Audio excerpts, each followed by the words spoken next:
Hello, everyone. It's Thursday, May the 14th, and I wanted to make this for anybody that needed it. I'm going to be in the third chapter of Colossians, and so I want to read that to you, probably the whole chapter. I don't usually read that much, but in these times we're in, I probably will.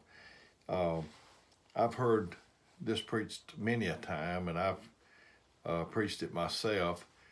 Two of the most unforgettable times that I remember hearing this was from Brother Dewey Barrier and Brother Aaron Wooten. They both did such a wonderful job on it, and I probably reference them while I'm in this. But this says, "If ye then be risen with Christ, seek those things which are above, where Christ sitteth on the right hand of God."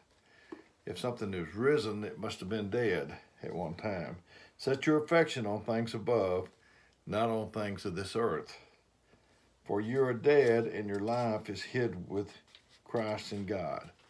Paul said that he died daily, so that's what we have to do. We have to die daily. Brother Aaron, he preached that at Meridian. I don't remember how long ago, a couple of 3 years ago, and he said that on the way down there, they ran up on where it was a dead animal in the road, like we see so many times.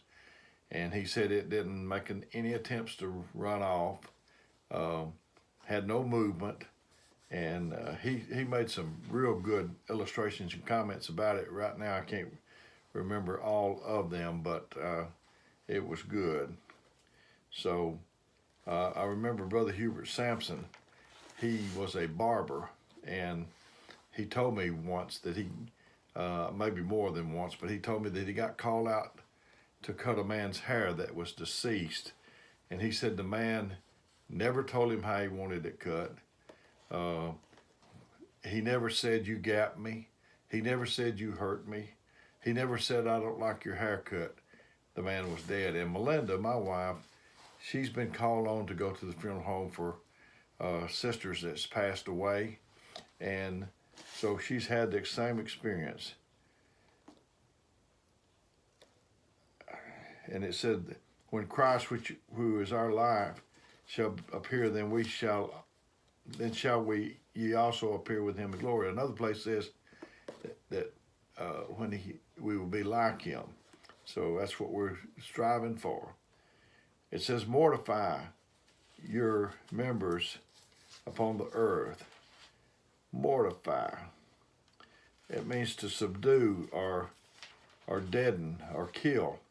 "Mortify therefore your members which upon the earth: fornication, uncleanness, inordinate affection, evil concupiscence, and covetousness, which is idolatry." We're trying to kill these things.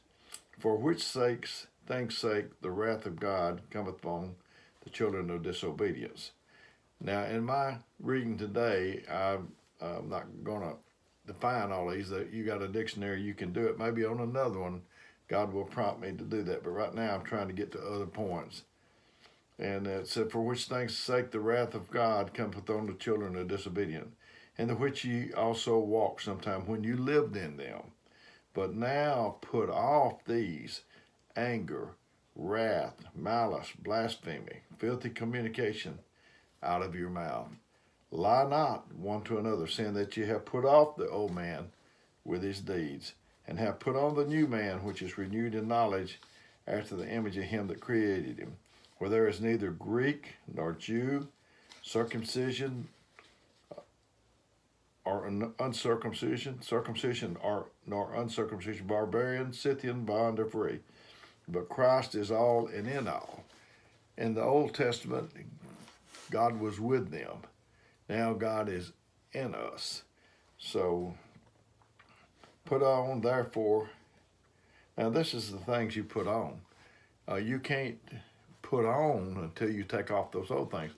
Brother Hubert told me that if he came home and Sister Lucille said, "Hubert, I've got you a new shirt," and maybe it was wintertime and he had his coat on, "and I want you to try it on, Hubert."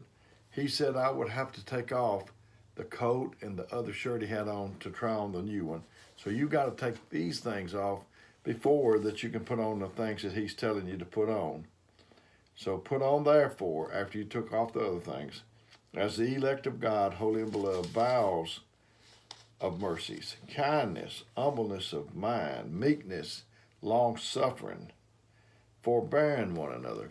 Seems like we can't forbear one another for anything, for any length of time.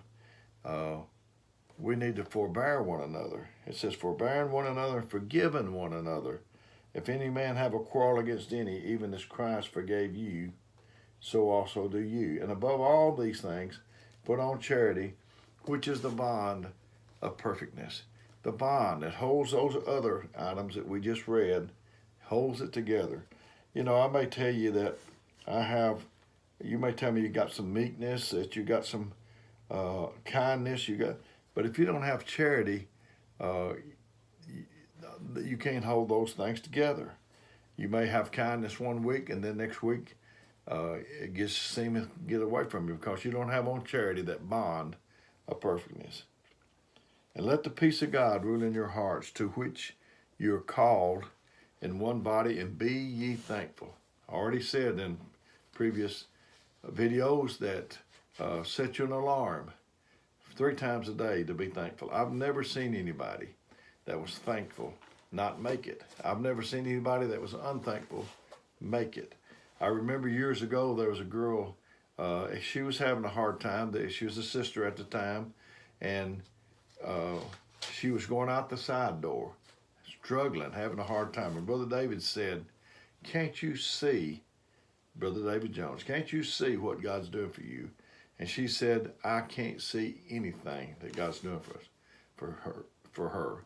So that was the beginning of the end. It said, let the word of Christ dwell in you richly in all wisdom, teaching and admonishing one another in psalms and hymns and spiritual songs, singing with grace in your hearts to the Lord. We need to be singing, if not out loud.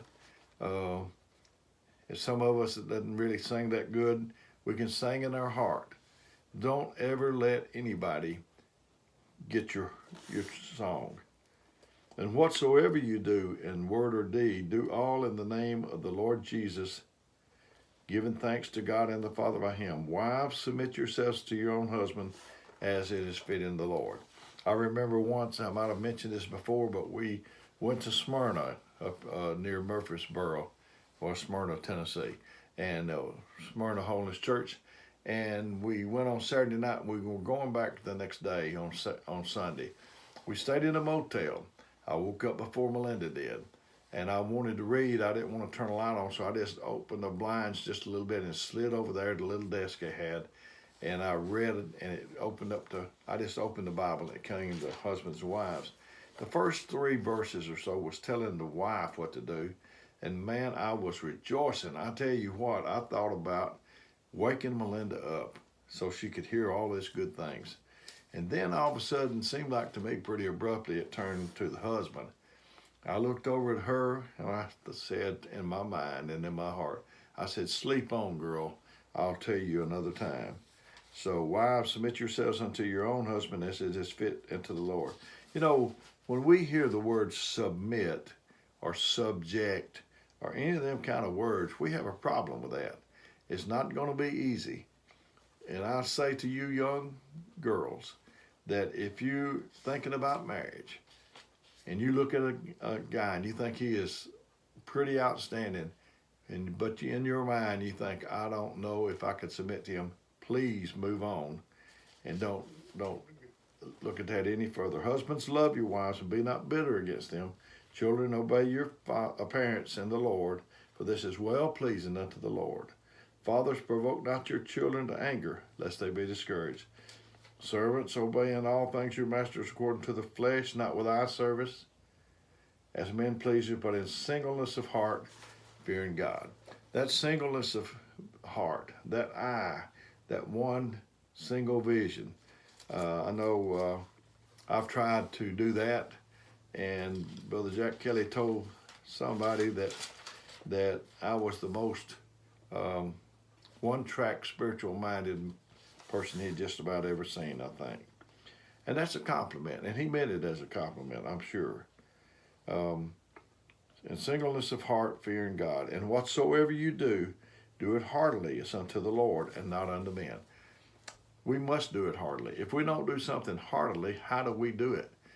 We might do it half-heartedly. I thought about Melinda. She fixes me something good, and if I just sat there and picked over it and didn't eat it, didn't never say thank you, never said that was good, I might not get a whole lot of more good meals like that for a while. So if you don't do it heartily, you're doing it half-heartedly, and I don't believe in doing anything that's any count half-heartedly. Knowing that the Lord shall that of the Lord you shall receive the reward of an inheritance, for you serve the Lord Christ. But he that doeth wrong shall receive for the wrong which he hath done, and there is no respect of persons. I've read the 3rd chapter with 25 verses, and talking about, we need to keep our eye upon the goal. Brother David Jones said the only time we see obstacles is when we take our eyes off the goal. And he talked about dead and hidden. Let me flip back to that. For you are dead and your life is hid with Christ in God. I thought about, for 2 people at least I know, maybe more, but 2 come to my mind real quick. It was Moses and Christ. They were out to kill them, the little babies 2 years old or less, and they hid them. And so God can hide you where the enemy can't see you.